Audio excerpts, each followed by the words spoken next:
무령관상.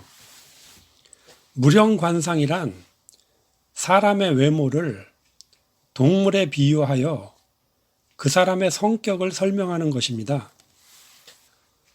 이것은 관상에서도 어려운 분야에 해당합니다. 이 무령관상의 기원은 인도 출신 승려 달마대사가 서기 520년에 중국에 건너가서 무령관상을 창시했다고 알려집니다. 히틀러의 무령은 코끼리상입니다. 아돌프 히틀러, 20세기에 가장 기억에 남는 인물 1위로 꼽히는 정치인. 전 세계와 전쟁을 벌여 수천만을 희생시킨 전쟁광.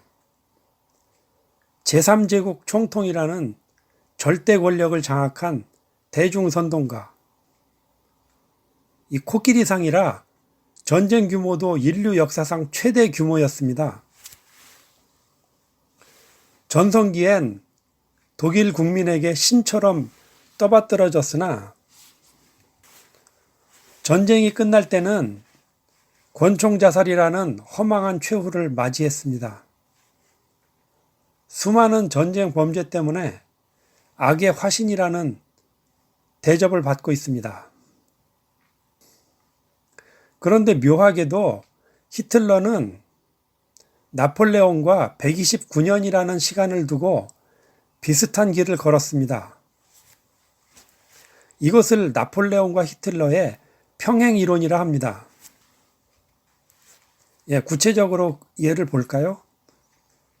태어난 해를 보면 나폴레옹이 1769년 기축년에 태어났습니다.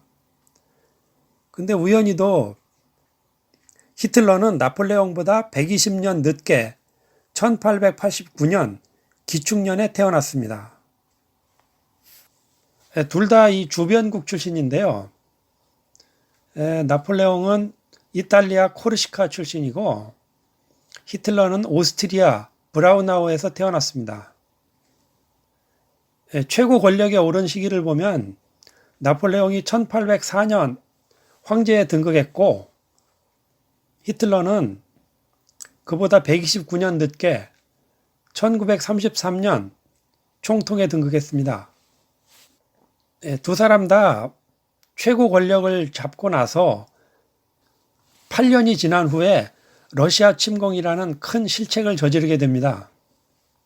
그리고 러시아 침공 이후 3년 후에 결정적인 몰락을 맞이하게 됩니다. 두 사람 다 러시아 침공 이후 3년이 지난 후에 결정적인 전쟁에서 패배하게 됩니다.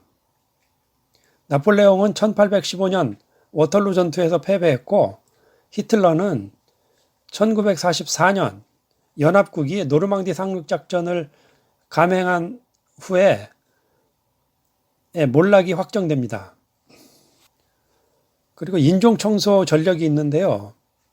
나폴레옹은 카리브해에 있는 아이티 흑인을 독가스로 대량 학살을 했습니다. 히틀러가 독가스로 유대인을 학살한 것은 유명하죠. 그리고 둘 다 미정복 국가가 영국입니다. 사실 코끼리상은 굉장히 좋은 무령입니다. 코끼리상은 일반인에게서는 절대로 볼 수 없는 대단히 스케일이 큰 지도자급에서 찾아볼 수 있는 무령입니다. 그 특징을 보면 첫 번째, 인간적으로 아주 대인이고 또 사회적으로 스케일이 큽니다. 두 번째, 신중하고 추진력이 대단하다. 세 번째, 신의가 있고 의리를 지킨다. 네 번째, 대표 인물로는 현 미국 대통령 도널드 트럼프, 전임 대통령 빌 클린턴, 우리나라의 성철 스님, 중국 덩샤오핑, 일본의 아베 신조 수상, 미국의 워런 버핏, 그리고 프란체스코 교황입니다. 아시다시피 코끼리는 지상 최대의 육상동물입니다. 높이가 3.5m, 무게가 5 내지 7톤, 하루 먹는 양이 300kg. 아시아와 아프리카에 서식하는데 아프리카 코끼리 몸집이 더 큽니다.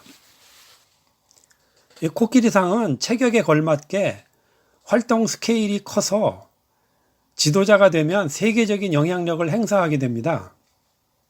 근데 이 특징 중에서 신의가 있고 의리가 있다는 부분은 히틀러에게는 해당하지 않는다고 볼 수 있는데요. 특정 무령의 특징이 그 각 개인에게 완벽하게 일치하지는 않습니다. 히틀러는 아무것도 가진 것이 없는 무명의 미술학도였지만 낯선 땅 독일에 가서 우연히 정치 활동을 하다가 최고 권력자의 자리에 올라 전 세계를 두려움에 떨게 만들었는데 그 어마어마한 출세의 이유는 바로 코끼리라는 대단한 무령을 타고난 덕분입니다. 한 가지 재미있는 비화가 있는데요. 히틀러가 태어나기 13년 전에 히틀러 아버지 알로이스 히틀러가 시클그루버라는 성을 버리고 히틀러라고 개명을 했습니다. 근데 시클그루버는 촌스러운 이름이라서 나중에 전쟁 때 적국에서 히틀러를 조롱할 때 많이 써먹었다고 합니다. 훗날 히틀러를 연구하는 사람 말로는 독일 국민들이 환호하면서 그의 이름을 외치는데 시클그루버라고 외치는 것은 좀 이름도 길고 도저히 상상이 가지 않는다고 얘기를 합니다. 여기까지 무령관상을 조금 말씀드렸는데요. 여기까지 들어주셔서 감사합니다.